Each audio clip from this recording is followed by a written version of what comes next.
This is an amazing country. It truly is. It's an incredible, incredible country. It's an incredible country because basically you can never underestimate the power of the American people to make somebody extraordinarily wealthy. If you are, let's say, a mediocre quarterback for the San Francisco 49ers, somebody who didn't kneel for the anthem and who took the Niners to the Super Bowl is, good for one season, basically. And then you started to fall apart because people sort of figured out your bag of tricks. They sort of figured you out as a quarterback. And soon you found yourself backing up the immortal Blaine Gabbert in San Francisco. And you were on bench. And you started thinking about things. And soon you were kneeling for the national anthem while maintaining at the same time, you were not protesting the American flag or America more deeply. You were really just protesting police brutality, right? It was just police brutality. That's all it was about. It was about police brutality. And it turns out that was not the most popular thing to do because people don't like when people kneel for the national anthem or kneel for the American flag. And also people didn't quite believe you when you said it was all about police brutality. After all, you were wearing like Marxist t-shirts and you had socks with pictures of cops as pigs on them. And overall, you just didn't seem like that great a dude. The good news is that in America, this racist hellscape, this evil racist hellscape of America, you can make millions of dollars by calling America an evil racist hellscape. It is the easiest way. It is so simple in today's day and age. You can be Robin DiAngelo and write an awful crap book about how all of America, except for you, is filled with white people who are deeply white supremacists, but you've internalized your own white supremacy. And so you can now lecture all of us. You can be made a millionaire on the back of diversity classes. You can be Sarai Rao and you can give lessons to woke white ladies about how America is evil and they are evil. And you can charge them thousands of dollars for the privilege. And you can be Colin Kaepernick. Everyone, young kids, you could grow up to be Colin Kaepernick, not to be like quarterback Colin Kaepernick because he's not playing, and not to be like an astronaut. You can't grow up to be like a soldier or the president of the United States. What you can be, everyone can be this. You can grow up to be somebody who makes millions of dollars off calling America a terrible, horrible, evil country. You can do it. Dream the dream. Dream it together. You too can be like Colin Kaepernick. I need to show you the last two tweets from Colin Kaepernick. So there are two tweets. These are back to back. Tweet number 1 comes out July 4th, 2020. Quote, Black people have been dehumanized, brutalized, criminalized, and terrorized by America for centuries and are expected to join your commemoration of independence while you enslaved our ancestors. We reject your celebration of white supremacy and look forward to liberation for all. Okay, now, let's be quite frank about this. Colin Kaepernick does not seem particularly victimized in the United States. He seems like he's pretty much enjoying the fruits of freedom. How do I know he's enjoying the fruits of freedom and liberation? Because the very next tweet on his account, quote, I am excited for this partnership with Disney across all of its platforms to elevate Black and brown directors, creators, storytellers, and producers. I look forward to sharing culturally impactful and inspiring projects. So what exactly is happening? Well, capitalism always wins, gang. And as soon as you can make a buck off wokeness, you'll make a buck off wokeness because bucks are all that matters. According to ESPN.com, Colin Kaepernick will be featured in an exclusive docuseries produced by ESPN Films as part of its first look deal with the Walt Disney Company. The deal between Kaepernick's production arm, Raw Vision Media, and Disney was announced on Monday. The partnership will focus on telling scripted and unscripted stories that explore race, social injustice, and the quest for equity. It will also provide a platform to showcase the work of minority directors and producers. I am excited to announce this historic partnership with Disney, said Kaepernick. Despite being exiled from the NFL since the 2016 season, when he took a knee during the national anthem to protest police brutality and racial inequality, Kaepernick still wants to play. No, he doesn't.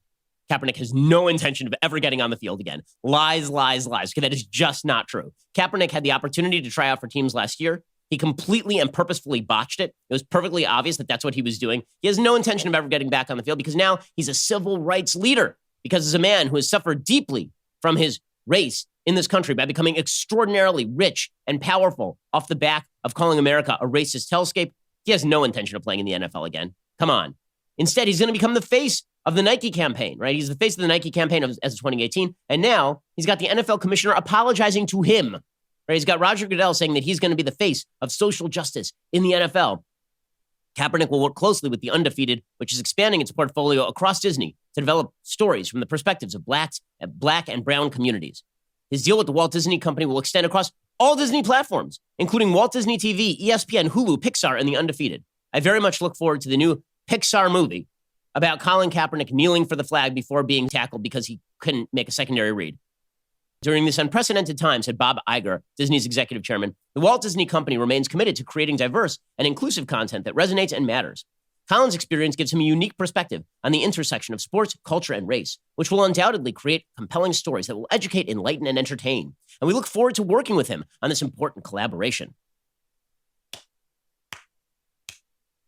Slow clap for America, man. Slow clap for America. Eric Hoffer, a famous cultural commentator back in the 1960s and 70s, he wrote, "Every great cause begins as a movement, becomes a business, and eventually degenerates into a racket." Yep. And you know what? There's a little addition that could be made, theoretically. Okay, that little addition could be that the amount of time it takes to get from point A to point C right there, that would be from a cause to a racket, tells you about the greatness of the cause. Meaning if it's a really great cause, it takes a while to go from being a cause to being a racket because people are actually motivated to make serious substantive change. A racket is just about making the bucks, right? And Colin Kaepernick making the money and doing docuseries about himself, the most narcissistic, solipsistic nonsense in the entire world.